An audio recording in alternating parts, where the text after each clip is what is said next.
Shalom familia, gracias por acompañarnos en la segunda clase del Tratado Shekelim. Recuerden, hemos comenzado a estudiar sobre la administración del templo y hoy vamos a continuar con el Tratado Shekelim, que es el primer tratado que empezamos a estudiar cómo era la recolección de la contribución del medio ciclo de plata. Algo que, para repasar un poquito de lo que hemos visto en la clase pasada, la primera clase, si no la han visto, yo los invito a que la vean. Les voy a dejar el enlace aquí abajo en la cajita de descripciones del video. Ya al final del video también va a estar el enlace puesto para que ustedes puedan ver esa enseñanza, ese estudio en donde pudimos marcar algunos precedentes muy importantes con respecto al funcionamiento del templo con los escritos del primer siglo. Recuerden que como base, podemos decir como versículos base para trabajar el Tratado Shekelim, hemos tomado los versos del capítulo 27 de Mateo, perdón, del capítulo 17 de Mateo, del verso 24 al 27. Recuerden, estos son los versos cuando Yeshua y Pedro se encuentran con los recolectores de impuestos, dice la Reina Valera, pero sabemos que esto está asociado ¿con qué? Con el funcionamiento del templo. Entonces, estamos hablando de la recolección de la contribución anual del medio ciclo de plata. No eran cobradores de impuestos, sino que eran los recaudadores que iban a las provincias, a las ciudades fuera de Jerusalén, a recolectar este medio ciclo de plata. Recuerden que esto también era un mandato, lo habíamos visto en el libro de Éxodo, que es cuando se hacía el censo anual en Israel y se contaban los varones mayores de 20 años y cada uno debía pagar o debía contribuir con medio ciclo de plata para el conteo, para hacer este censo. Y todo esto iba a parar a la tesorería del templo y habíamos descubierto que más que nada el propósito por el cual se recolectaba era para pagar todo lo que tenía que ver con las ofrendas colectivas, con esas ofrendas que representaban a todo el pueblo, como por ejemplo la ofrenda de holocausto Tamid, la que se presentaba por la mañana y por la tarde todos los días en el templo, que era en representación de todo Israel. Y esa ofrenda era pagada tanto por el pueblo con el medio ciclo de plata y también los sacerdotes. El sumo sacerdote pagaba por su familia parte también de lo que era esta ofrenda Tamid. Y esto lo hemos cubierto en el Tratado Tamid, en un estudio completo que hemos hecho del Tratado Tamid paso por paso. También los invito a que lo vean. Y también que vean los que son los estudios del Tratado Midot para ubicarnos en los edificios, porque hoy vamos a ver un poquito algunos puntos en donde el tratado nos va a llevar a recorrer el templo. Así que hoy vamos a ver esos puntos y después los vamos a ir seguro profundizando aún más cada vez que vamos avanzando en los capítulos del Tratado Shekelim. Así que vamos a comenzar. Recuerden que estudiamos el templo porque es un mandato para Israel. Ezequiel capítulo 43 del verso 10 al 12 le dice a la casa de Israel, el profeta le dice a la casa de Israel, si ustedes se arrepienten de todo corazón y realmente vuelven al Eterno, lo primero que tenemos que hacer es procurar estudiar el templo. Tenemos que estudiar las entradas, las salidas, el funcionamiento del templo, que es lo que estamos justamente haciendo con estos tratados, como por ejemplo el Tratado Tamid y el Tratado en este caso Shekelim. Conocer cómo era el funcionamiento, y en este caso nos vamos a enfocar en este ciclo de series con respecto a la Mishnah sobre la administración del templo. Vamos a ver cómo se administraba y que la verdad que es de gran bendición porque también nos va a enseñar a nosotros mismos a administrar en nuestros hogares y comunidades o congregaciones teniendo como base el templo. Y algo importante, familia, algo que lo vimos en la clase pasada, la importancia de tener dentro del contexto de los escritos del primer siglo, considerar el templo. Porque miren, queremos entender el capítulo 17 de Mateo y necesitamos entender este tratado Shekelim. Porque no solo nos dice quiénes son los cobradores, en este caso como dice la Reina Valera, del impuesto, sino que también el por qué Yeshua con Pedro pagaron X cantidad de dinero, porque lo dice, que nos dice hasta la moneda que salió de la boca del pez y a cuánto equivale. No solo eso, sino que también nos va a ubicar en el contexto tiempo de lo que era este capítulo 17. ¿Cuándo era que estaba sucediendo esto, por ejemplo, de lo que está cubriendo en el versículo 24 al versículo 27 del capítulo 17? Que habíamos visto que de acuerdo a lo que nos dice la Mishnah, está sucediendo en el 15 de Adar, que es aproximadamente, bueno, podemos decir que ahí se estaba, de acuerdo a lo que nos dice el capítulo 1, es que se estaba celebrando la fiesta de Purim, que era el día en donde los recolectores colocaban en las ciudades, dentro de las provincias o fuera de Jerusalén, las urnas para recolectar el medio ciclo de plata. Así que miren, ya con solo el primer capítulo hicimos varias conexiones con los escritos del primer siglo. Pero ahora en este segundo capítulo que vamos a cubrir, vamos a ir un poquito más a profundidad de cómo es este sistema de recolección. Porque esta es una gran pregunta que también nos tendríamos que hacer. ¿Por qué enviaban recolectores? ¿Cómo estos recolectores juntaban el medio ciclo de plata? Y además va a haber distintas escenas o escenarios por los cuales los sabios tienen distintas opiniones. Por ejemplo, habíamos visto que en el capítulo anterior se recolectaba si uno pagaba con moneda extranjera, no con el ciclo, sino que pagaba con una moneda extranjera, como lo hizo Yeshua con Pedro, se recolectaba una tasa adicional por cambio, una tasa podemos decir de cambio, para que siempre la persona estuviera pagando el medio ciclo de plata y no perdiera valor a la hora de cambiar, por ejemplo, de dracma al shekel. Una gran pregunta es, ¿qué sucedía con esa tasa cuando, por ejemplo, había un excedente? Y hay un montón de preguntas que nos podemos hacer con respecto a cómo era la recolección y cómo funcionaba este sistema tan particular de recolectar dinero. Miren, se recolectaba dinero también para el templo, algo que muchas veces no lo consideramos. No solamente eran animales, sino que también se hacían ofrendas voluntarias que podían ser con dinero. Y miren, había una contribución anual que debía hacerse con dinero. ¿Por qué? Porque servía para cubrir las ofrendas comunitarias que representaban al pueblo. Entonces, teniendo esto en mente y teniendo en mente lo que ya habíamos leído de Mateo capítulo 17, del verso 24 al 27, vamos a ir al Tratado Midot capítulo 2. Aquellos que lo tengan, acompáñenos con la lectura, y aquel que no lo tenga, lo invito a que nos envíe un mail. En la caja de descripciones va a estar el mail para que nos solicite el tratado Shekelim, para que lo pueda leer también, lo pueda tener impreso, leerlo, hacer tus anotaciones. Wow, es de gran ayuda tenerlo a mano al tratado Shekelim, porque hay muchas cosas que en el tratado vamos a ir ampliando información que podemos agregar a lo que ya dice el tratado. Así que los invito a que nos escriban, no solo para pedir el tratado Shekelim, sino que para que sean parte del estudio en vivo por Zoom, para enviarles el enlace y que puedan ser parte del estudio. Así que familia, ahora sí, vamos al capítulo 2 del tratado Shekelim. Vamos al inciso 1, al párrafo 1. Ahora vamos a estar hablando sobre la recolección. ¿Cómo era esto de la recolección? Porque en el capítulo 1 habíamos visto que las personas podían pagar esta contribución con el ciclo, o sea, con la moneda del ciclo correspondiente, o podían pagarlo con moneda extranjera, como por ejemplo en primer siglo estaban los dracmas y el denario.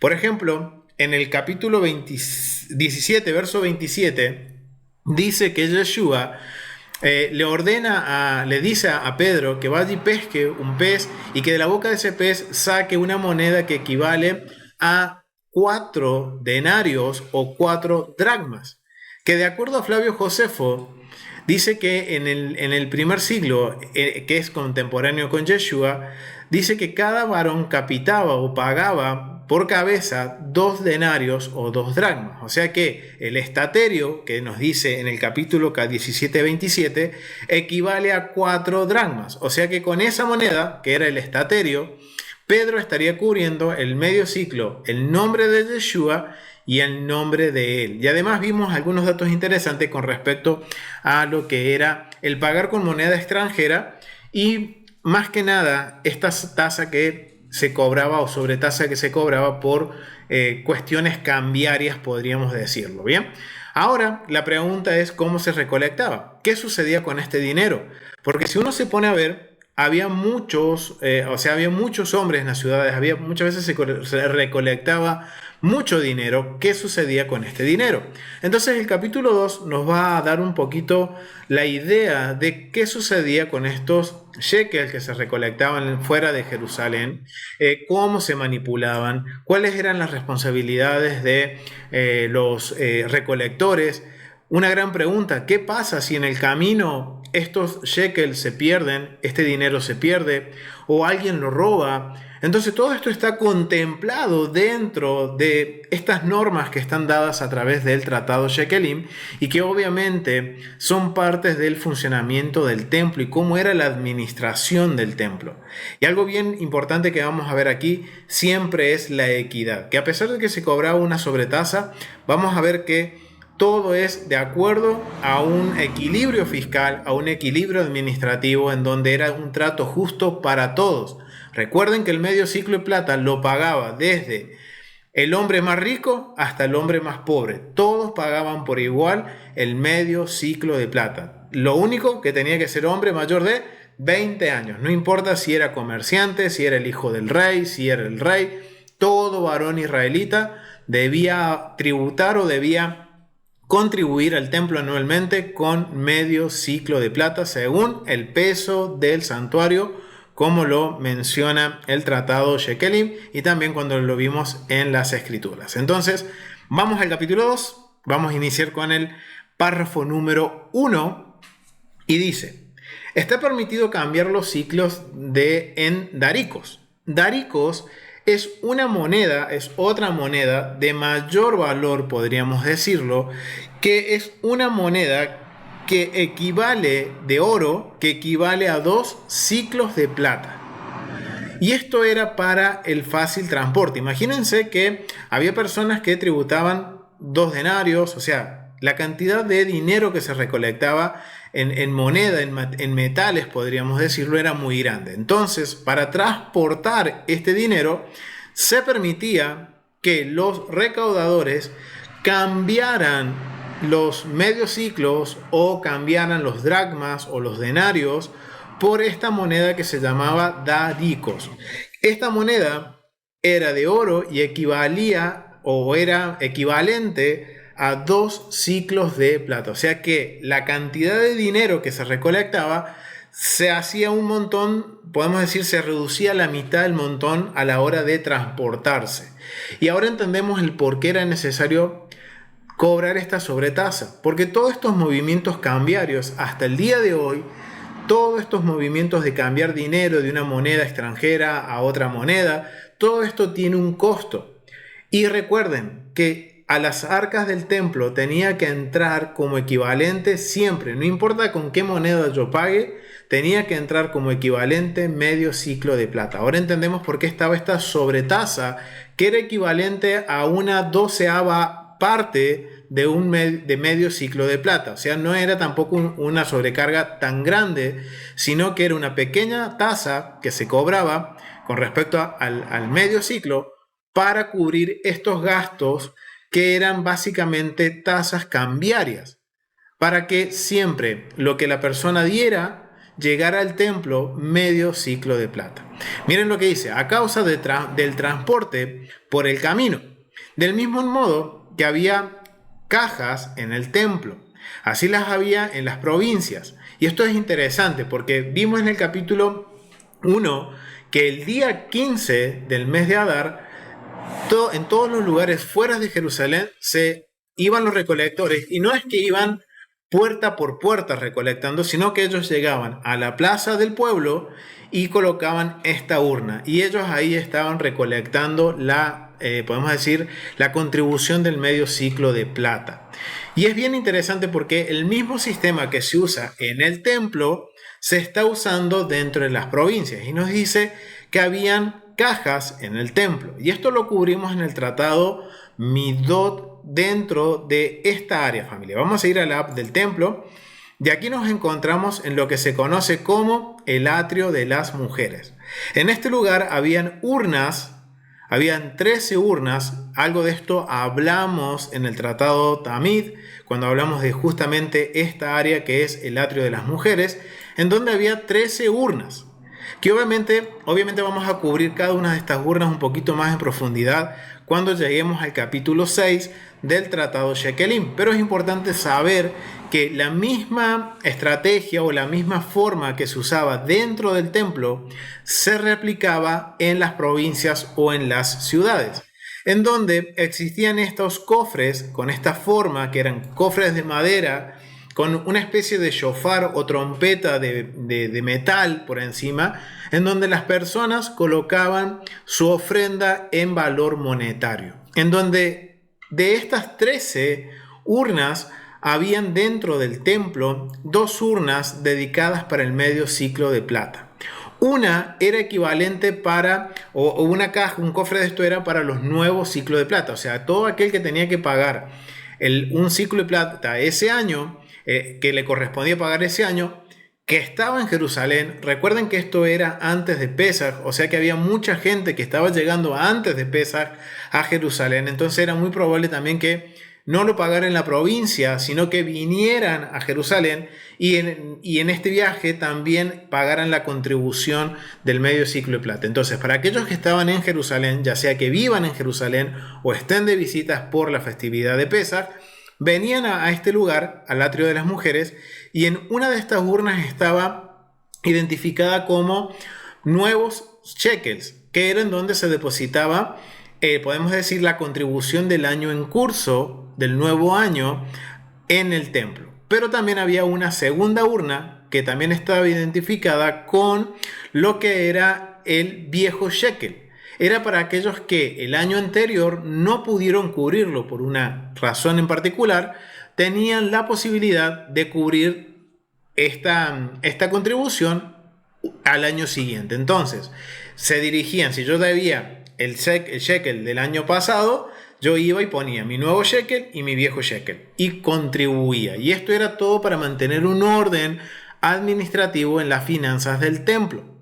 Y esto es bien interesante porque este sector, y algo lo cubrimos en lo que fue el Tratado Midot, que en este sector podemos hacer una conexión con los escritos del primer siglo.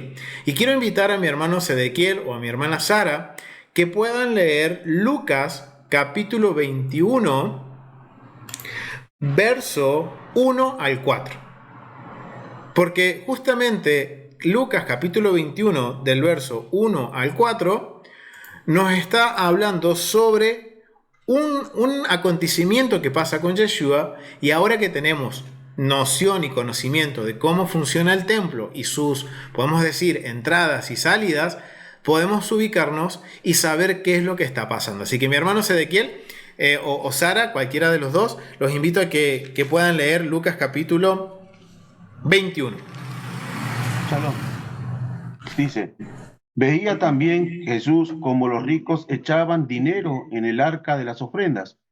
Vio a una viuda pobre que echó 2 monedas de muy poco valor y dijo: les aseguro que esta viuda pobre ha echado más que todos los demás, porque todos los otros echaron como ofrenda lo que les sobraba, mientras que ella, dentro de su necesidad, ha echado todo lo que tenía para vivir. Amén. Gracias, mi hermano. Miren, justamente está hablando que Yeshua está en el templo. Y esto también lo podemos ver en Marcos capítulo 12, del verso 41 al 44. Se cuenta la misma historia, se narra la misma historia y nos menciona que Yeshua está en el templo y dice que estaba enfrente de las arcas de las ofrendas. Cuando yo conozco ahora el funcionamiento del templo, conozco el tratado Midot, y ahora estoy conociendo lo que es el Tratado Shekelim, sabemos que existían estas urnas, en donde en algún sector del atrio de las mujeres, enfrente de una de estas 13 urnas, estaba Yeshua junto a sus discípulos y les dio una gran enseñanza a través del acto que esta viuda hizo, que entregó todo lo que tenía. y que ella estaba dando una ofrenda voluntaria. ¿Por qué? Porque en estas urnas no solo se recolectaba lo que eran las ofrendas, por ejemplo, la contribución del shekel, sino que habían para distintas ofrendas, pero habían 4, 5, 6, creo, si no me equivoco, 6, y cualquier cosa, cuando lleguemos al capítulo 6 de Shekelim, vamos a corregirlo, pero eran aproximadamente entre 5 a 6 urnas que eran solamente para recolectar ofrendas voluntarias, que no tenían un propósito alguno, sino que cualquier persona podía ir y ofrecer lo que tenía, lo que quería y lo que tenía. Y justamente en una de esas arcas, ahora ya conociendo que hay 13 arcas de recaudación de ofrendas o de recolección de ofrendas, y sabiendo que había 5 a 6 urnas que estaban dedicadas a la ofrenda voluntaria, entonces sabemos que lo que está sucediendo en Lucas capítulo 21 del verso 1 al 4 o Marcos capítulo 12 del 41 al 44 está sucediendo justamente enfrente de un cofre como el que estamos viendo en pantalla, que era para ofrendas voluntarias. Porque para los otros vamos a ver que habían ciertos montos que habían que cubrirse porque eran para un propósito en particular. Entonces eso lo vamos a cubrir en el capítulo 6. Pero es importante que nos ubiquemos porque justamente el tratado, capítulo 2 del tratado de Shekelim nos menciona que habían cofres en el templo y de la misma forma había en las provincias. Si los habitantes de una ciudad han enviado los ciclos y estos son robados o si se pierden, si la oblación fue ya hecha, o sea, si la ofrenda ya fue hecha o digamos oblación de acuerdo como lo plantea esta Mishnah, que es la traducción Carlos del Valle, es cuando ya fueron entregados al templo, cuando ya la persona lo entregó, cuando ya está en manos de los recaudadores, eso ya quiere decir que se cumplió con la oblación, se cumplió con la contribución, se cumplió con que se entregó ese dinero al templo. Hacen un juramento ante los tesoreros del templo. Si no lo hacen ante la lo hacen ante la ciudad, ante los ciudadanos de la ciudad, y estos tienen que pagar los ciclos en sustitución de los otros. Si son encontrados los ciclos o si los ladrones los retribuyeron, tanto los unos como los otros son ciclos y al año siguiente no se les cuenta.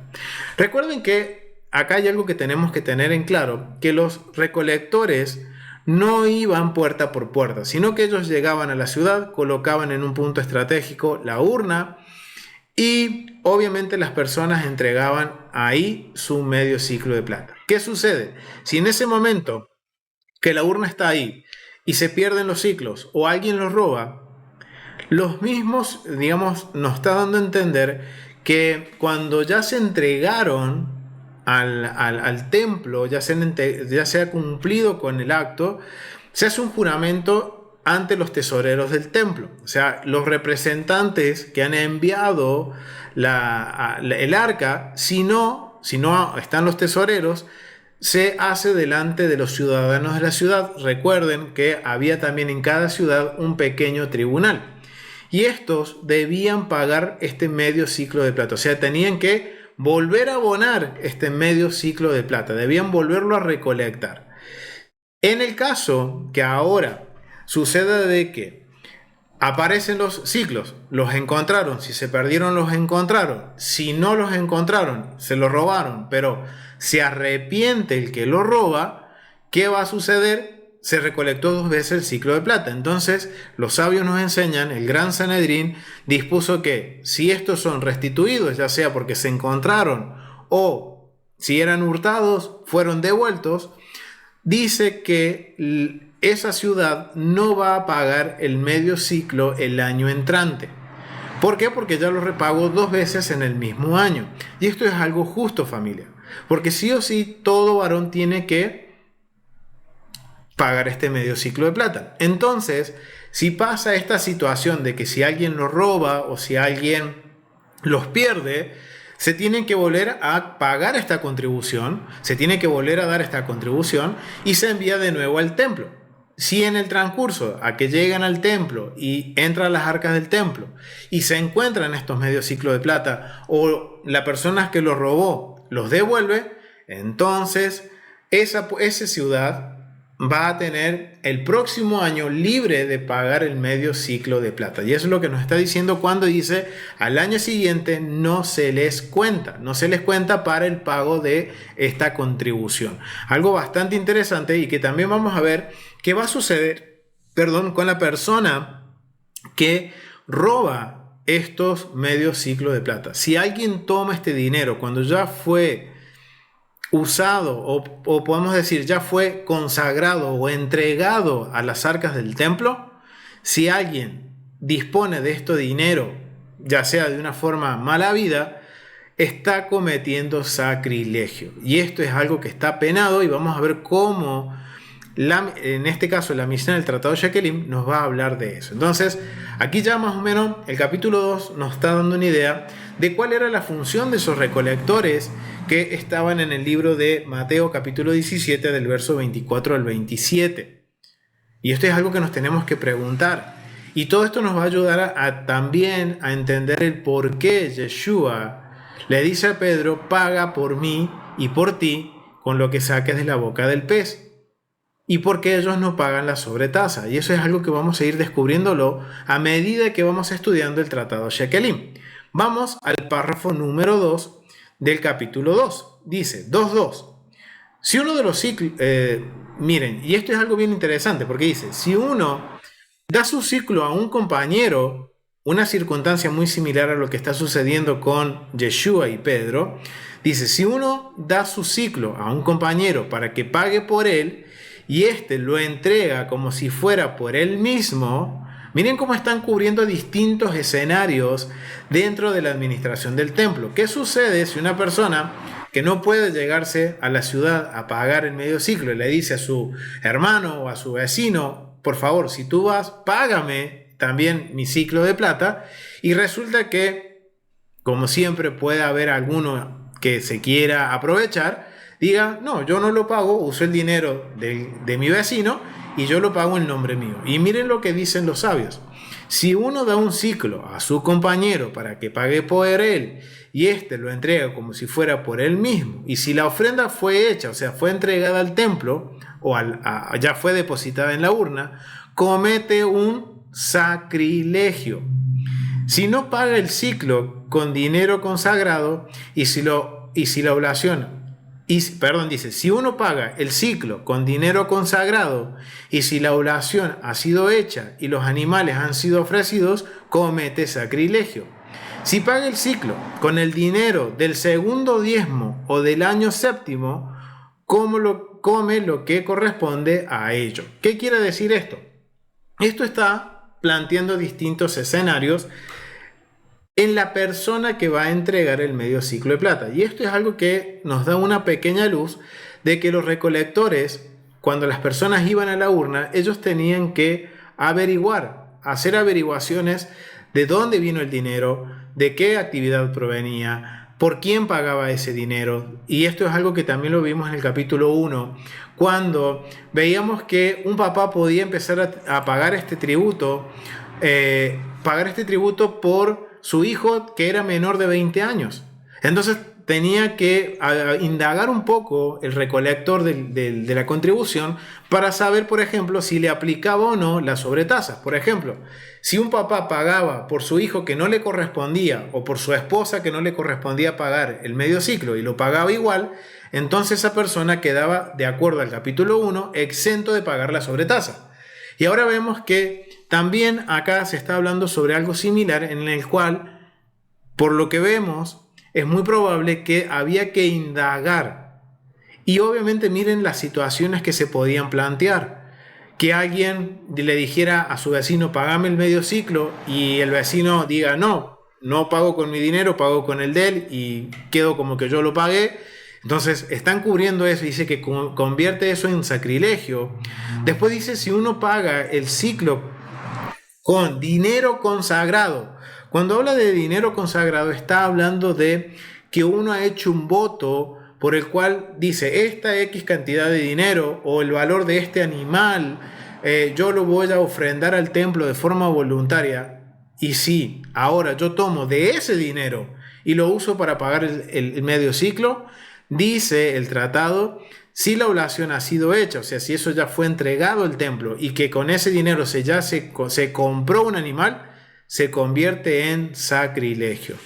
Y si ahora, ¿qué pasa? Si ahora, recuerden que el segundo diezmo, que esto también lo vamos a cubrir en otro tratado que hable sobre la administración del templo, el Eterno nos permita, recuerden que el segundo diezmo yo tenía que vender el producto que yo diezmaba y con eso viajar, si yo vivía lejos, viajar a Jerusalén, comprar con ese dinero lo que yo había vendido y disfrutar con mi familia, con el levita, con el huérfano, con la viuda, con el necesitado, con el extranjero en las festividades. Pero ¿qué pasa? Si yo ahora tomo el ciclo de ahí, de ese dinero, del segundo diezmo que yo estoy apartando para ir a la festividad, ahora resulta que con lo que me quede voy a pagar voy a comer lo que me corresponde.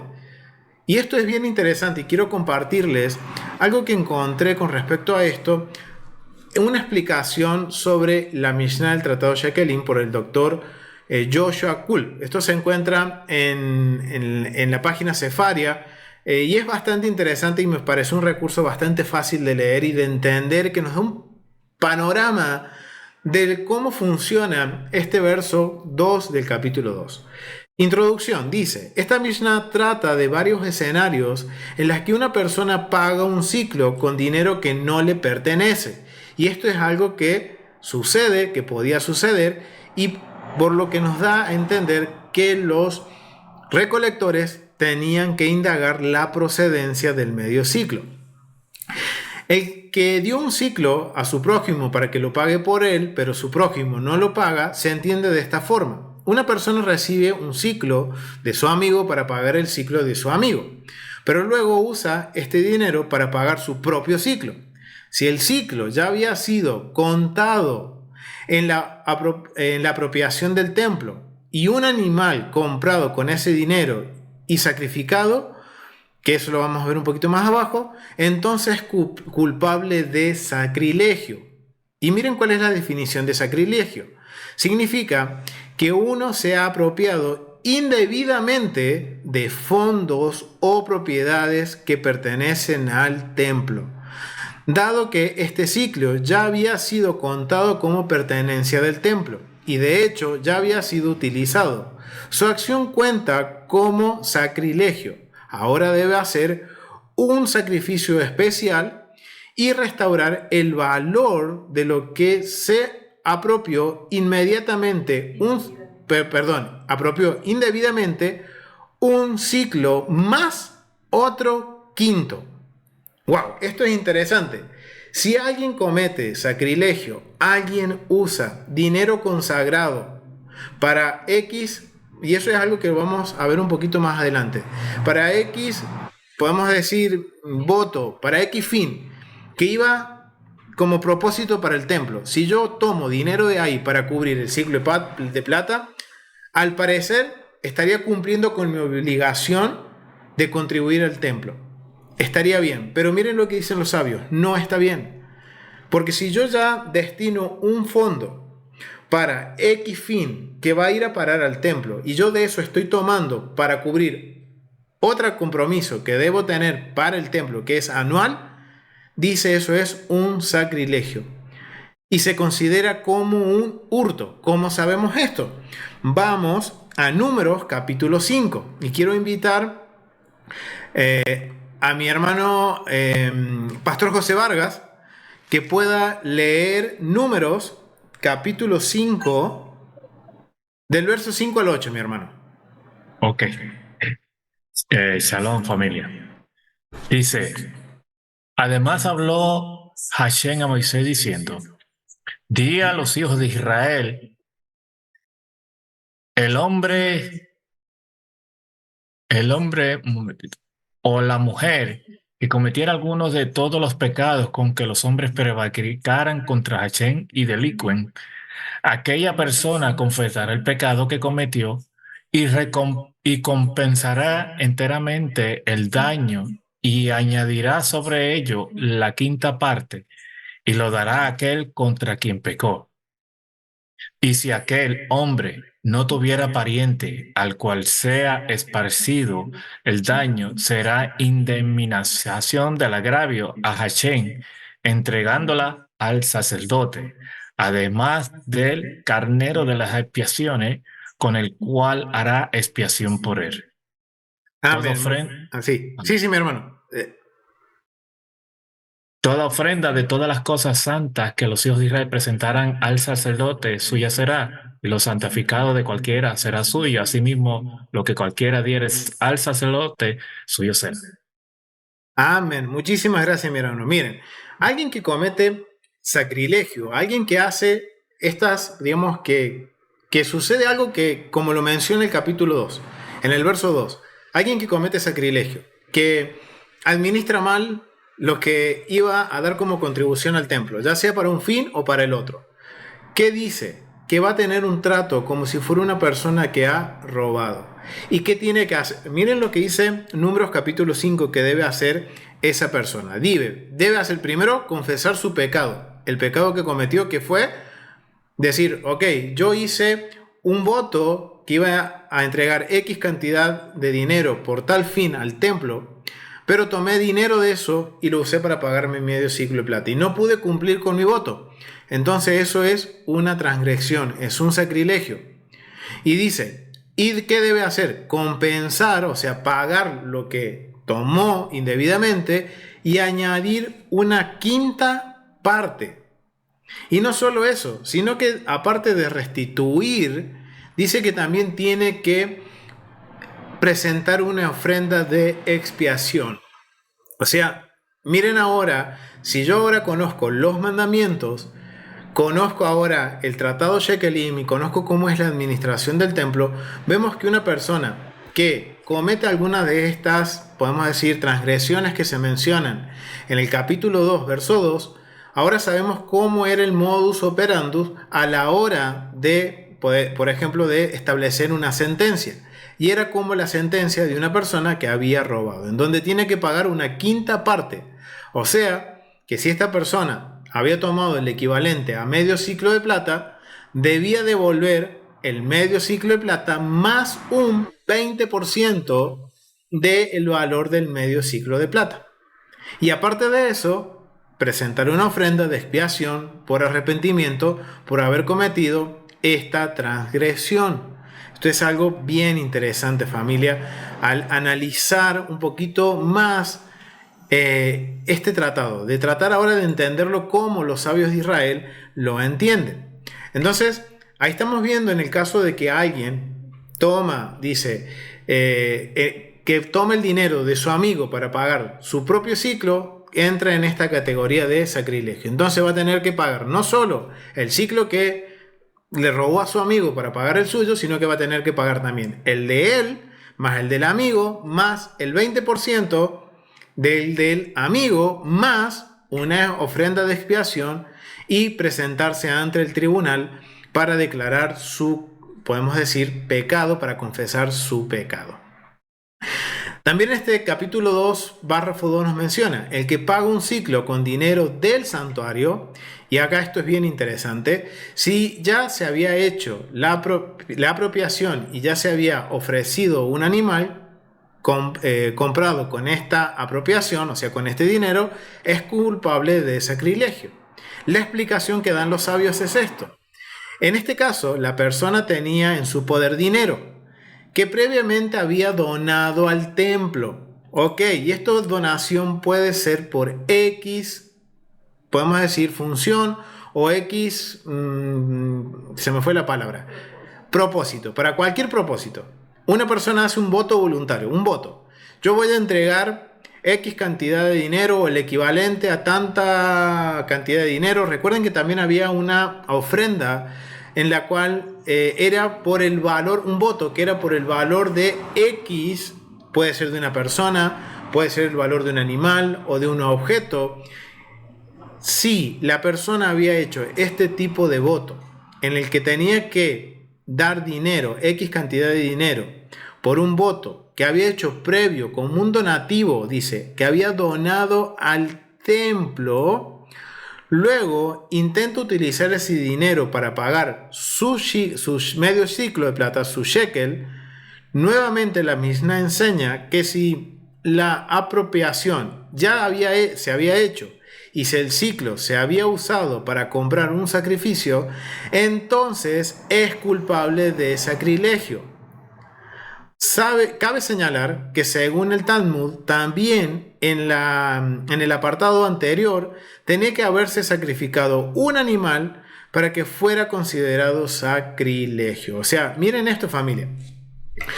Acá estamos apelando a la buena voluntad de las personas, a la confiabilidad, a la sinceridad de las personas, pero si esto se descubre una vez que ya el dinero se entregó, que se compró el animal y se presentó el animal en el altar, ya esta persona entró también en sacrilegio. Y es entendible, ¿por qué? Porque ella había hecho un compromiso, un voto de hacer una X donación para un fin o un propósito determinado que iba para el templo y que ahora no lo estaba cumpliendo, dejó de cumplir una cosa por cumplir con otra. Y esto es un ejemplo que nos ayuda a entender cómo debemos administrarnos. Y lo que yo digo, tengo que cumplirlo. Y esto me viene a la mente lo que sucedió en los escritos del primer siglo con Zafira y Ananías, que habían prometido ellos de forma voluntaria vender una propiedad y cuando ellos fueron a entregar el valor de la propiedad, entregaron un valor menor del que habían ellos mencionado, habían dicho que iban a contribuir. Y miren, no era para el templo, pero sí era para la comunidad, para ayudarse entre la comunidad. Y esto tiene que ver un poquito también más adelante, vamos a ver, cuando nos habla sobre cuando hay recolecciones o podemos decir ofrendas que van con un propósito de caridad. Entonces, ahora estamos entendiendo, miren, ahora podemos conectar esto y entender un poquito el por qué sucede lo que sucede con Ananías y Zafira. Cuando ellos mienten a la hora de decir, vendimos la propiedad en X valor cuando la habían vendido en un valor más alto. Y ese valor no es el hecho de que estaban dando menos, sino que ellos mismos de forma voluntaria se habían comprometido a dar X cantidad de dinero. Y algo que está sucediendo muy similar a lo que está sucediendo aquí en el capítulo 2 y con la explicación que dan los sabios nos da una pequeña luz para poder empezar a profundizar en ese caso de Zafira y Ananías con respecto a la venta de la propiedad. Entonces vamos a ver qué más nos dice el doctor Joshua. Vamos a ver qué más nos dice. Dice, si paga un ciclo con dinero que había sido usado para redimir el segundo diezmo o el valor del producto del séptimo año, deberá comer alimento a su valor. El segundo diezmo generalmente se redime con dinero y luego el dinero se lleva a Jerusalén.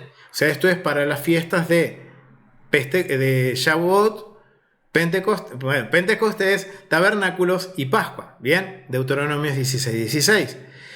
Si uno vende producto del séptimo año, las ganancias, si el segundo diezmo generalmente se redime con dinero y luego el dinero se lleva a Jerusalén y se usa allí para comprar alimentos.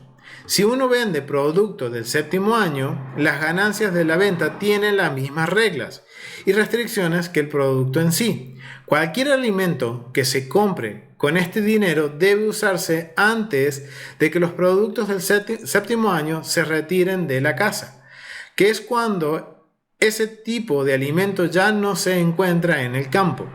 En el caso de esta Mishnah, alguien usa este dinero según el segundo diezmo o la ganancia del séptimo año, y esto es bien interesante porque a pesar de que en el séptimo año sabemos que se dejaba descansar la tierra, pero había comercio. Entonces, lo mismo que se aplica en la tierra, aplica en las ganancias del comercio, por lo que nos dice el Tratado Shekelim, algo que no considerábamos y que seguro vamos a profundizar cuando hablemos del séptimo año, para pagar un ciclo. Lo que debe hacer ahora es tomar otro ciclo y usarlo como si fuera el segundo diezmo o el séptimo año de producción del dinero. Esto es suficiente para restaurar el ciclo que utiliza para pagar su impuesto en ciclo. Ok, acá tenemos una excepción de cuando no cae como sacrilegio. Cuando yo tomo dinero del segundo diezmo para pagar el medio ciclo, entonces yo tomo dinero de ahí, cumplo con mi medio ciclo, pero yo tengo que reponer ese medio ciclo del dinero que yo tengo que llevar para la festividad de Pesaj cuando me presente a llevar mi diezmo, o cuando vaya en Pentecostés o vaya en tabernáculos. Yo tengo que restituir ese medio ciclo de plata. Y tengo un lapso de tiempo. Recuerden que el medio ciclo se recolectaba hasta el 25 de Adar. Entonces yo tengo ese lapso de 10 días para reponer ese ciclo de plata. Esto sucede tanto con el segundo diezmo, con el dinero que era equivalente al segundo diezmo, o a las ganancias del séptimo año. Que esto es bien interesante porque aquí nos está enseñando que no solo descansa la tierra, sino que el mismo comerciante, ganancias que obtiene en el séptimo año, tiene que ir al templo como una ofrenda. Entonces esto es algo que no lo sabíamos y que tenemos que profundizar, y el Eterno nos permita, cuando cubramos este tratado que habla sobre el séptimo año, vamos a aprender un poquito más. Pero son algunas cositas, miren, tan importantes, familia, que tenemos que tener en cuenta. Y como un verso del primer siglo, 3 versos de Mateo capítulo 17, nos están abriendo todo un panorama muy amplio de la administración del templo y que no considerábamos. Y todo esto nos va a ayudar a entender esos 3 versos en su contexto.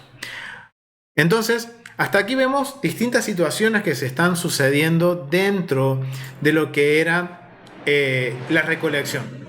Se están cubriendo todo, podemos decir, todas las áreas o todos los escenarios posibles. Si alguien se apropiaba de o tomaba dinero de forma ilícita para cubrir el medio ciclo de plata. Esto es bien interesante. Ahora vamos a lo que es el tratado capítulo 2 de Shekelim, párrafo 3. Son 5 párrafos, familia, pero quiero cubrirlos a todos para que la próxima clase nos enfoquemos en el capítulo 4 y 5, 3 y 4, que es bien interesante también eso. Verso 3 del capítulo 2 dice: si uno reúne monedas, otro escenario posible, que uno ahorre para recolectar el medio ciclo.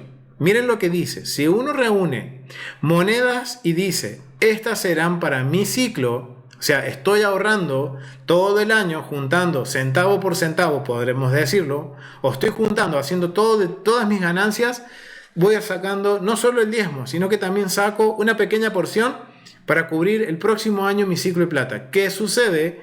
En lo siguiente dice: ¿qué pasa cuando una persona reúne, dice, voy a ahorrar, voy a poner todo en una alcancía para recolectar mi medio ciclo de plata? Miren lo que dice. La escuela de Shammai dice de él: el excedente es para sacrificios voluntarios. La escuela de Hillel dice: el excedente puede dedicarse a cosas profanas, es decir, cosas comunes. Cosas profanas, estamos hablando de cosas comunes, o sea que puede usar el dinero en cualquier otra cosa y no enviarlo al templo. Aquí se está hablando en el caso de que una persona ahorre para el medio ciclo de plata, y cuando terminó de ahorrar y va a pagar su medio ciclo, se da con la buena nueva de que recolectó más de medio ciclo de plata. Entonces ahora surge un inconveniente.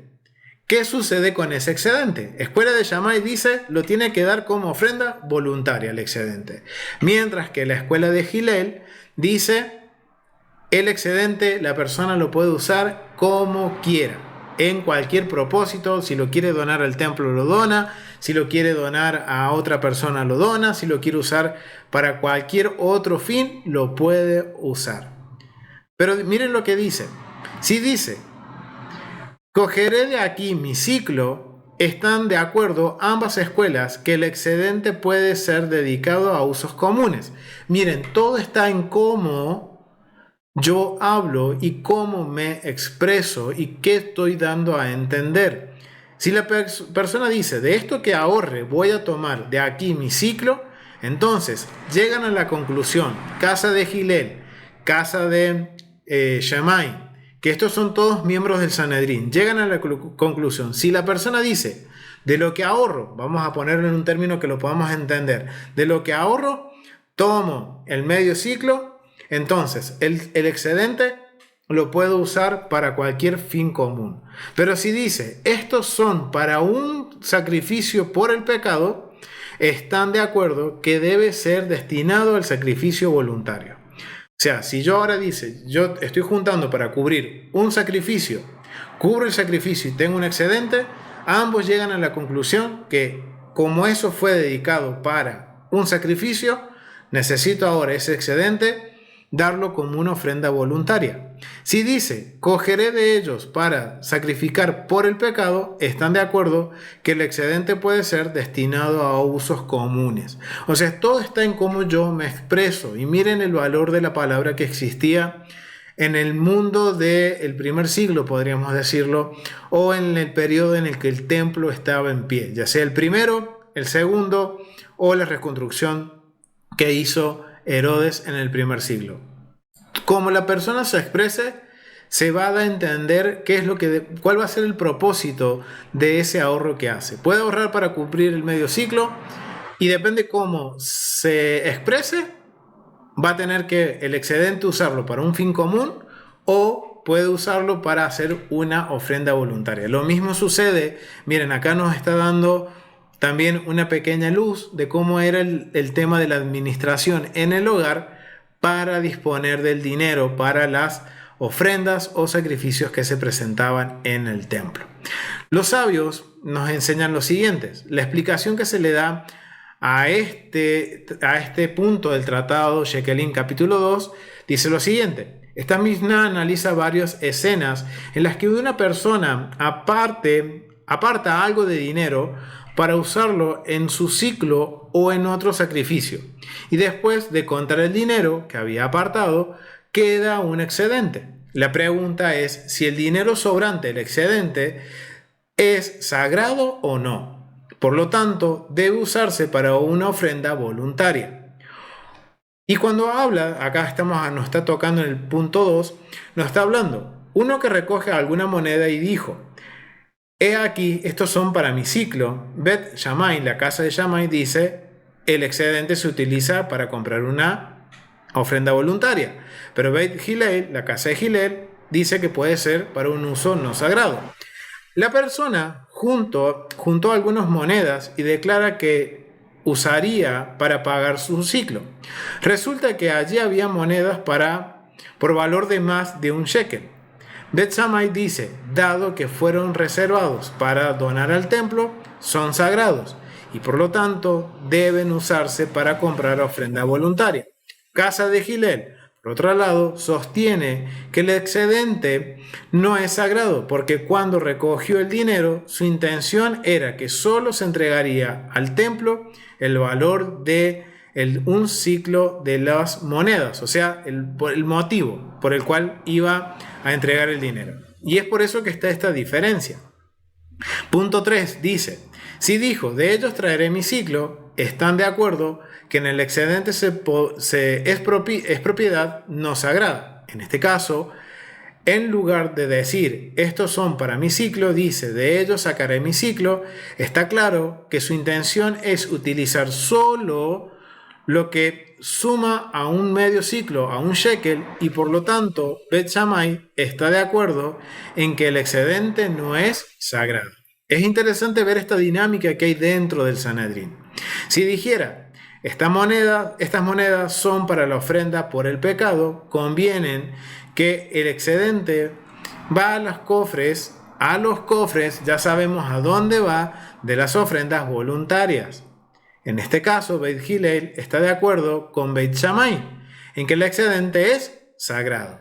Si la Mishnah de mañana explicara la diferencia entre ciclos y ofrendas por el pecado, de modo que Beit Hillel está de acuerdo en el caso de estas últimas. O sea, vemos esta dinámica muy interesante en donde ambas casas tienen distintas posturas, pero en algún momento llegan a una conclusión.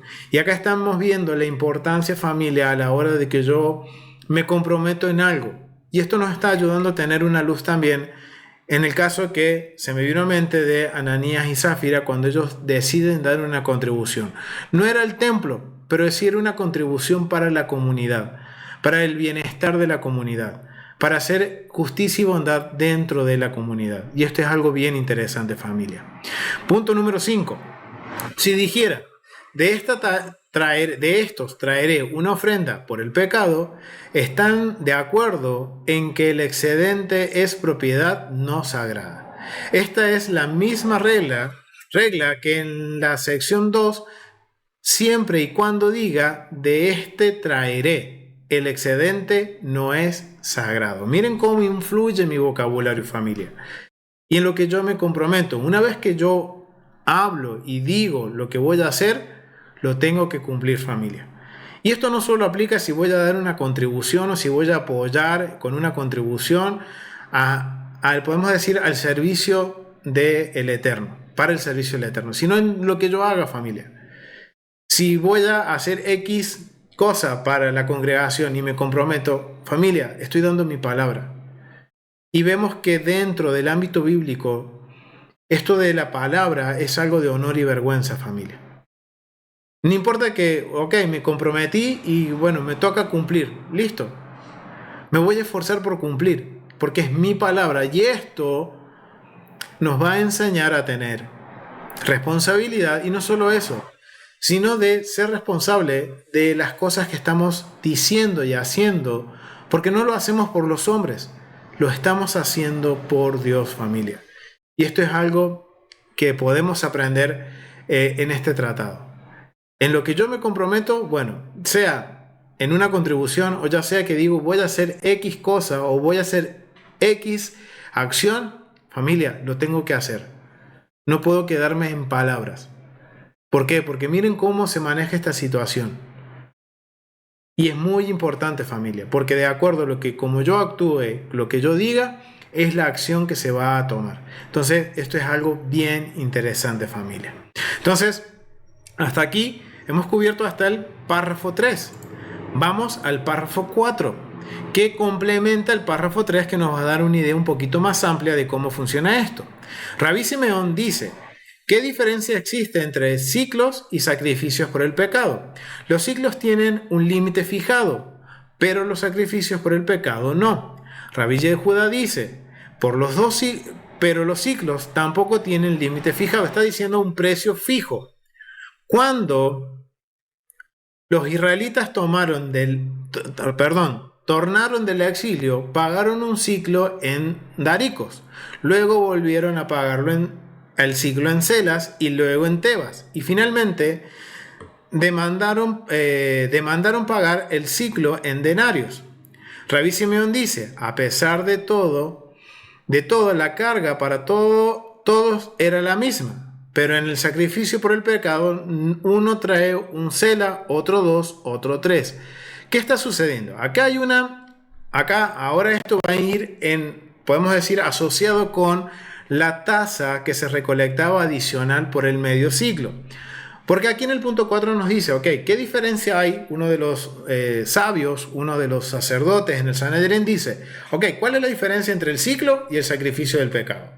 Unos dicen, bueno, el ciclo tiene un valor fijo, es medio ciclo de plata, mientras que la ofrenda de pecado, y estamos hablando de ofrendas de purificación, ya sea una ofrenda que sea para la purificación de la mujer en su estado de nidad, cuando dio a luz, la ofrenda de purificación de un leproso, la ofrenda de purificación porque tuve contacto con un muerto. Entonces, el valor de esa ofrenda de purificación puede variar, porque como dice uno de los sabios, dice, yo puedo decir, yo voy a entregar como ofrenda de purificación el valor de 2 corderos, porque puedo hacerlo, entonces eso varía. En cambio, el medio ciclo, por más que yo quisiera pagar más de medio ciclo, se me consideraba que yo pagaba medio ciclo, porque era ya un valor fijo, y esto tiene que ver con una cuestión cambiaria.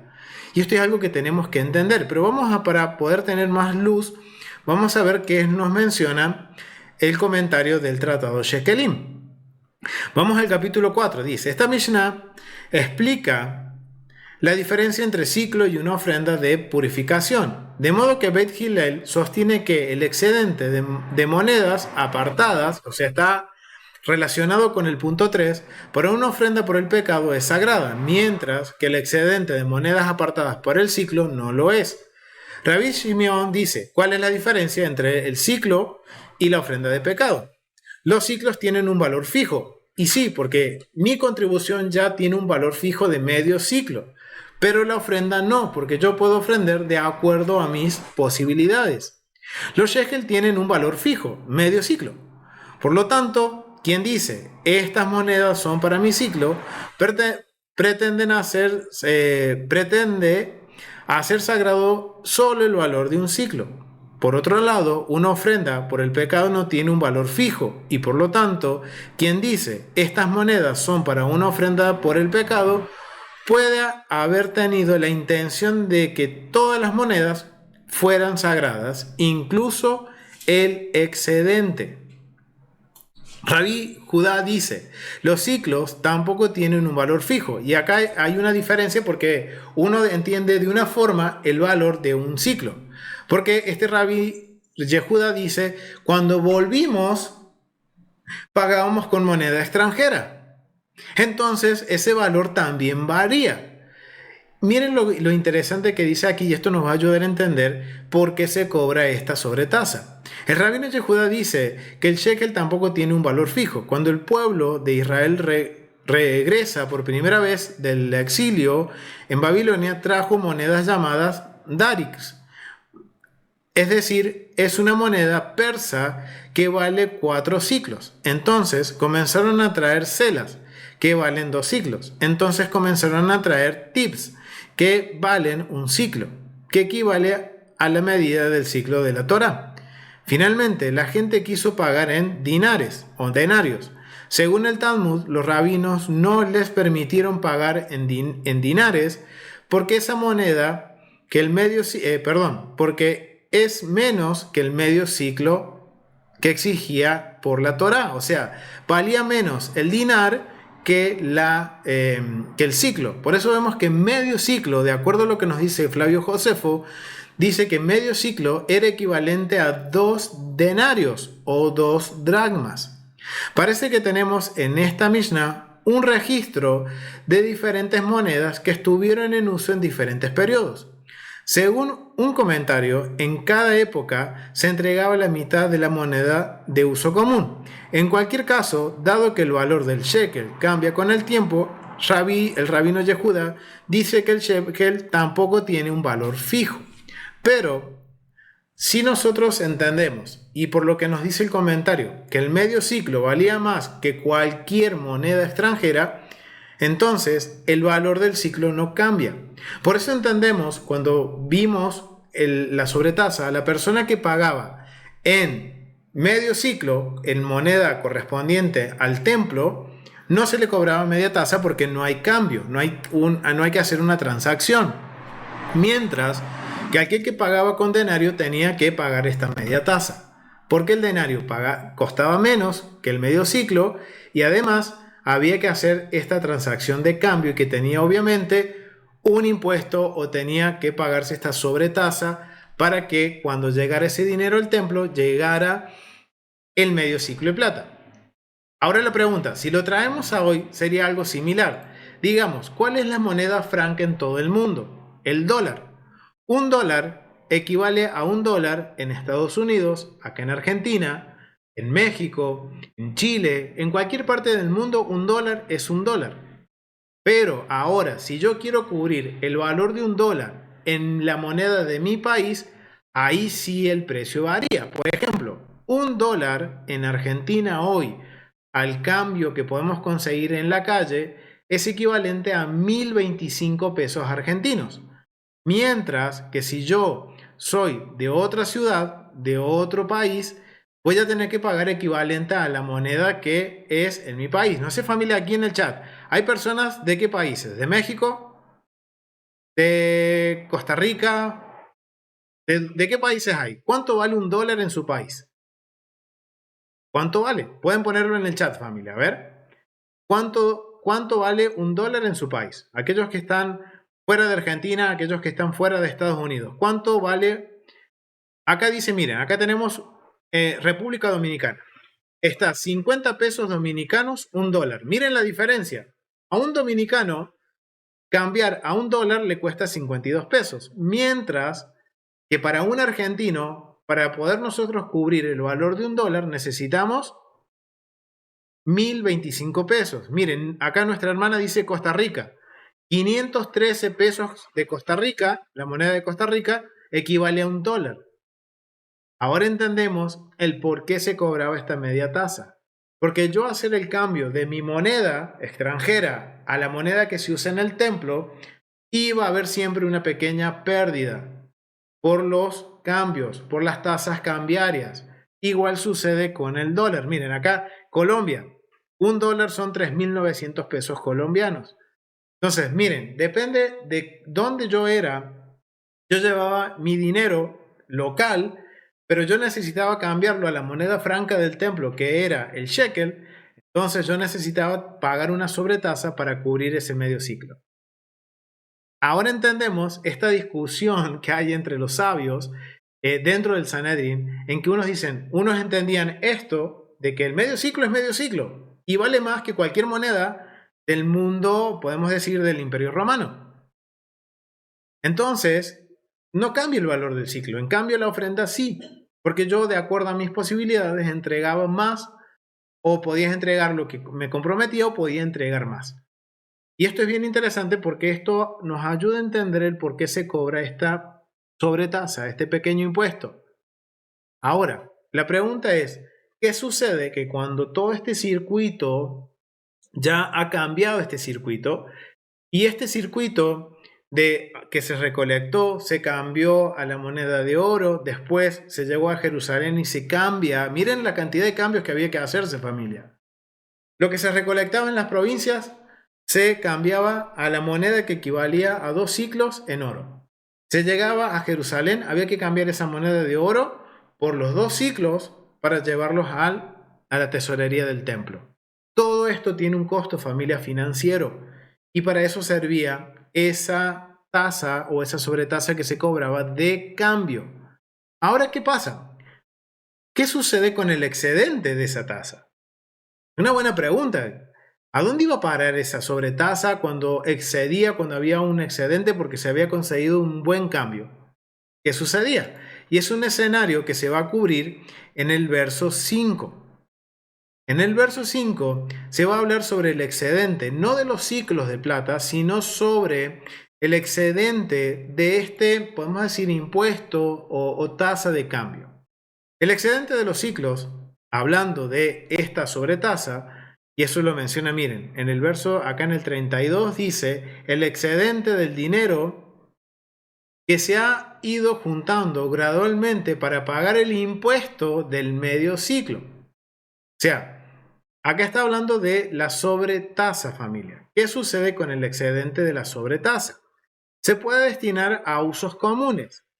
En el excedente del diezmo de la efa, en el excedente del par de pichones ofrecidos por el hombre o mujer que sufre flujo o por la mujer que ha dado a luz recientemente, en el sacrificio por el pecado y por la culpa, el excedente se dedica a sacrificios voluntarios. ¿Qué está hablando? No solo de la recolección de la sobretasa, sino de que, por ejemplo, te hizo una recolección. Acá está hablando de distintas recolecciones por la ofrenda de la efa, de la 10ª efa de la porción de harina, que era parte de la ofrenda para una persona pobre. Eso lo vamos a encontrar en Levíticos capítulo 5, verso 11 al 13. Mi hermano Gilberto, ¿puedes leerlo?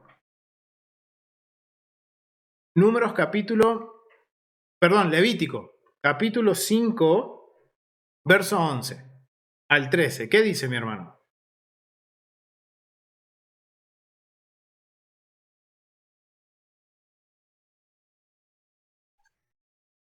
Ok, dice, si alguno pecare por haber sido llamado a testificar y fuere testigo que vio, ya que lo estoy leyendo en la pantalla. 5:11 al, Ok, al 13, del 11 al 13, bien. ok. Mas, si no tuviere lo suficiente para 2 tórtolas o 2 palominos, el que pecó traerá como ofrenda la 10ª parte de un efá de flor de harina para expiación. No pondrá sobre ella aceite, ni sobre ella pondrá incienso, porque es expiación. La traerá pues al sacerdote, y el sacerdote tomará de ella su puño lleno, para memoria de él, y la hará arder en el altar, sobre las ofrendas encendidas a Yahweh. Es expiación, y hará el sacerdote expiación por él en cuanto al pecado que cometió en alguna de estas cosas, y será perdonado, y el sobrante será del sacerdote como la ofrenda de vianda. Amén. Gracias, mi hermano. Miren, acá justamente, si leemos también del verso 7 en adelante, nos está hablando sobre Levíticos capítulo 5, de aquellas personas que no pueden cumplir con un sacrificio, podemos decir, por la expiación, por una purificación. ¿Qué hace esto?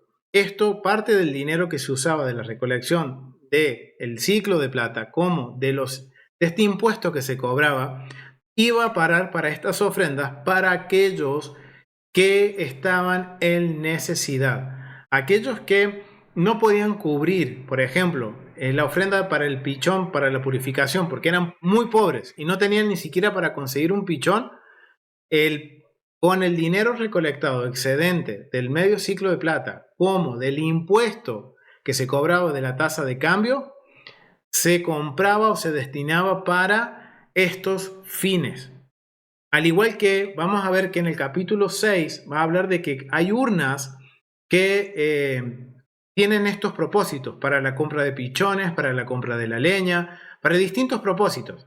Lo que excedía de ese dinero, de acuerdo a los que nos dice el capítulo 2, verso 5, todo eso era usado para el mismo propósito, dice.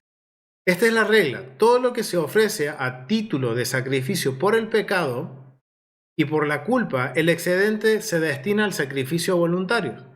El excedente de un holocausto se puede destinar a otro holocausto y el de una ofrenda a otra. El excedente del sacrificio pacífico o de sacrificios pacíficos, el excedente del sacrificio, por ejemplo, pascual, se puede dedicar al sacrificio pacífico. El excedente del sacrificio del nazareo, del voto nazareo, a sacrificios del nazareo. El excedente de un sacrificio de un nazir a sacrificios voluntarios. El excedente de los pobres a los pobres. El excedente de un pobre puede ser destinado... ¿Dónde me quedé? Aquí. El excedente del sacrificio pacífico, el excedente de un pobre puede ser destinado, dice, para el mismo pobre. El excedente de cautivos para cautivos. El excedente de un cautivo para el propio cautivo. El excedente de los muertos para los muertos. El excedente de un muerto para sus herederos. Rabí Meir dice, el excedente de un muerto debe quedar depositado hasta que venga Elías.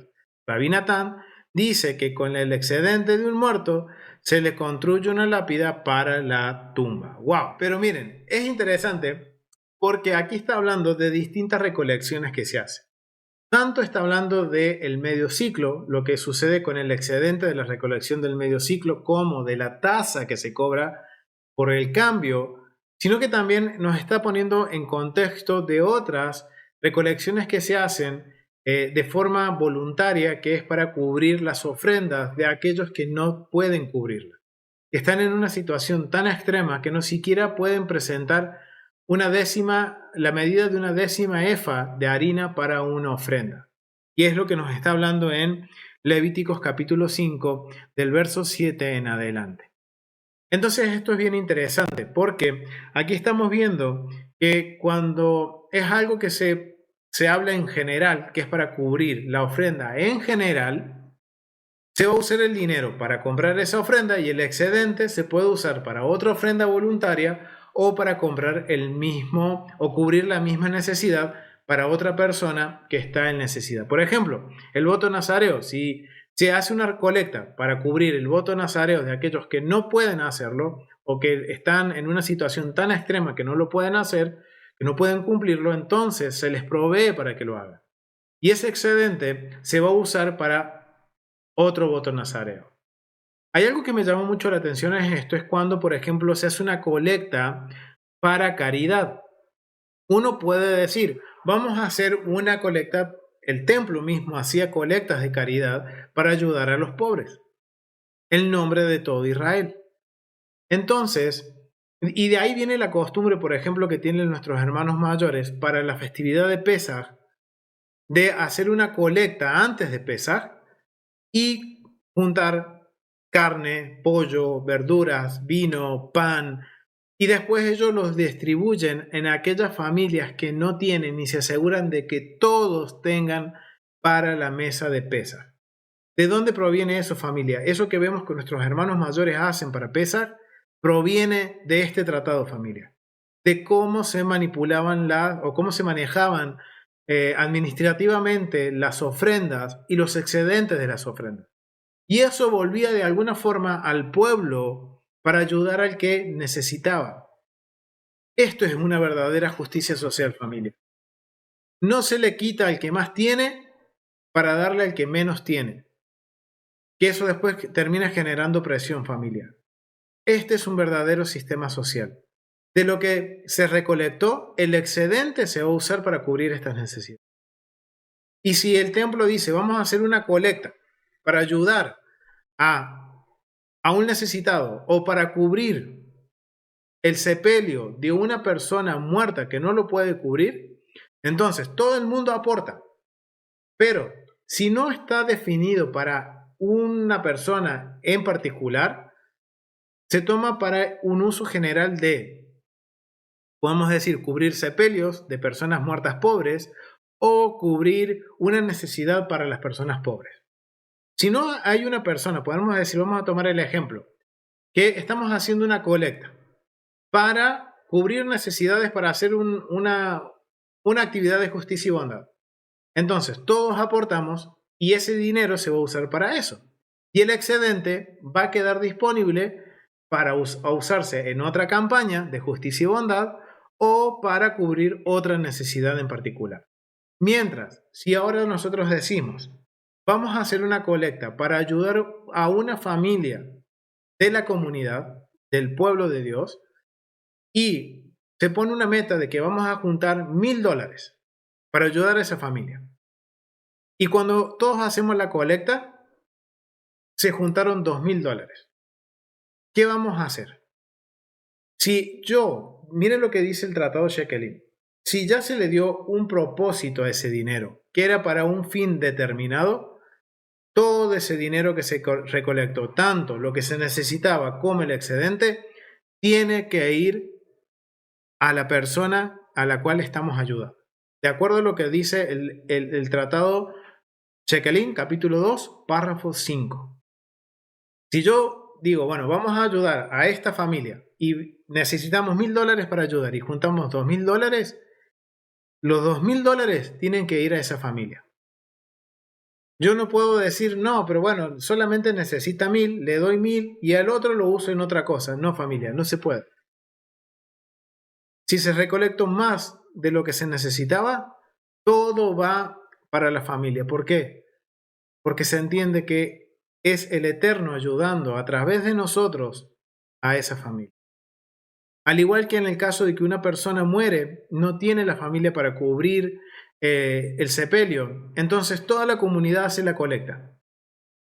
Y se juntó más de lo que se necesitaba para cubrir el sepelio. Entonces, ¿qué va a pasar? Si no hay una persona, está dirigido a una persona en particular, entonces, ¿qué es lo que sucede? Es para cubrir el sepelio de todas las personas pobres que no tengan cómo cubrirlo. Pero si yo digo, murió tal persona y vamos a ayudar a esa familia, lo que se recolecte, tanto lo que se necesita o el excedente, tiene que ir a esa familia.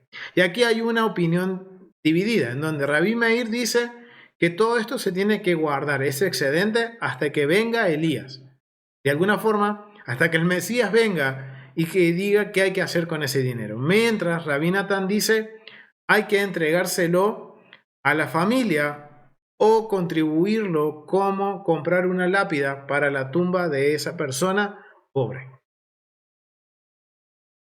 Familia, nos está enseñando la Mishnah, el templo, la administración del templo, a cómo administrarnos, a cómo manejar los ingresos, a cómo manejar las ofrendas, a cómo manejar las contribuciones o las colectas que hacemos. Y recordando que todo esto lo hacemos en nombre del Eterno. Wow, familia, es muy interesante. Es muy interesante ver cómo el templo nos enseña a manejarnos. Y vemos que esto se replicó dentro de la comunidad de los primeros creyentes en el Mesías, en el primer siglo, cuando se menciona de que entre todos se ayudaban.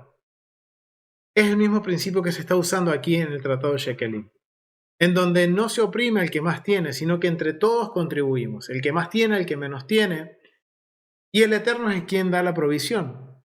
Puede dar lo justo y lo necesario para cubrir la necesidad, o puede haber un excedente. Ahora, ¿qué hacemos con ese excedente? No es de libre disposición. De acuerdo a cómo se planteó la colecta, se va a usar ese excedente. Wow, familia, esto es increíble ver todo esto, familia. Y ver que todo esto está influyendo dentro de lo que es el capítulo 17 de Mateo, del verso 24 al 27. Porque no solo queda en que, ok, Yeshua y Pedro dieron el medio ciclo de plata y que se lo dieron a los recolectores, lo depositó en la urna. Ahora estamos viendo lo que sucede cuando el después de que Pedro colocó esta contribución o dio esta contribución a los recolectores para el templo. Ahora estamos viendo qué sucede con ese dinero. Y ahora entendemos por qué Yeshua también, aparte de que está cumpliendo con el mandamiento, él también tiene conocimiento de lo que se está haciendo. Porque recuerden que en el capítulo 1 vimos que el primero de Adar o el primer Shabbat del mes de Adar salían los levitas y los sacerdotes del templo, los que recolectaban este medio ciclo de plata. Cada primer Shabbat del mes de Adar no solo se compartía la porción que correspondía, sino que también enseñaban sobre el medio ciclo de plata y enseñaban esto que estamos nosotros leyendo ahora. Todo esto era de público conocimiento. Ahora todo esto nos tiene que dar una luz del por qué Yeshua hace esta, podemos decir, parábola en la cual le pregunta a Pedro qué sucede cuando el hijo del rey tiene que pagar el medio ciclo. ¿Paga o no paga? Pero está usando esto como una metáfora para confrontar las distintas opiniones que existían en el primer siglo con respecto a cómo se administraba este medio ciclo de plata.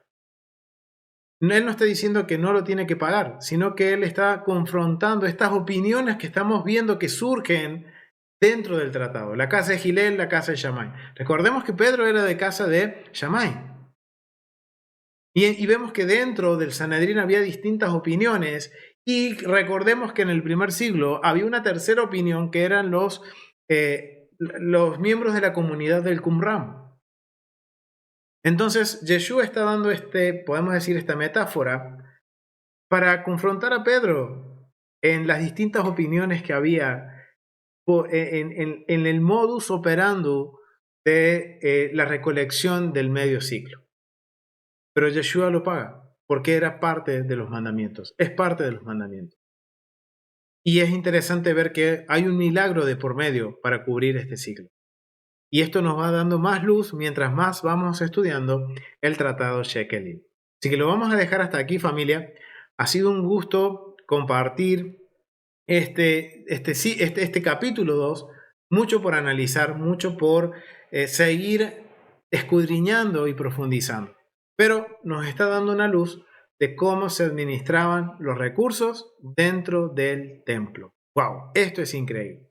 Vamos a dejar hasta aquí el Tratado Shekelim. La clase que viene vamos a cubrir el capítulo 3, pero quiero ahora aprovechar que nos relajemos, busquemos nuestro cafecito, nuestro tinto para los de Colombia, nuestro vasito de agua, nos relajemos, porque ha sido mucha información. Y obviamente, familia, llegó el tiempo del quiz. Vamos a hacer el quiz. Vamos a hacer un quiz, familia, con respecto a lo que hemos visto del Tratado Shekelim hasta ahora. Recuerden, esto no lo hacemos para tomar un examen, sino que para que vayamos poniendo en práctica lo que vamos estudiando, de poder medir lo que vamos aprendiendo, familia. Esto no es para reprobar a nadie, sino, como les digo, familia, es para que podamos desafiarnos a aprender. Y que esto no quede, familia, en solo vi un video, una enseñanza y listo, sino que le dediquemos tiempo a repasar, a estudiar, a entender los conceptos y a entender lo que estamos aprendiendo. Por eso, quiero que ahora nos relajemos, pensemos en lo que hemos repasado del capítulo 1, y que juntos respondamos las siguientes preguntas del quiz. Son 4 preguntitas, familia, muy fáciles, así que yo los invito a que en el chat puedan ustedes escribir la respuesta. La primera pregunta es muy fácil, familia. ¿Cuándo se recolectaba el medio ciclo en las provincias? ¿Cuándo era, familia? ¿Cuándo era que se recolectaba el medio ciclo en las provincias?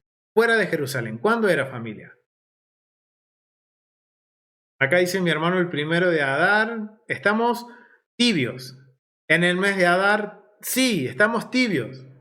Pero había un día en particular que había una conmemoración también en ese día, que se colocaban, bien mi hermano, en Purim, bien mi hermana, en Purim, que es el 15 de Adar, se comenzaba a recolectar el dinero fuera de Jerusalén. El 1 de Adar, o el primer Shabbat del mes de Adar, se enseñaba sobre el medio ciclo de plata para que las personas lo hicieran con entendimiento y conocimiento, algo que tenemos que aplicar, familia. Lo que hacemos, lo hacemos porque lo entendemos y no porque es costumbre o porque otros lo hacen, sino lo hago porque lo entiendo y sé explicar por qué lo hago.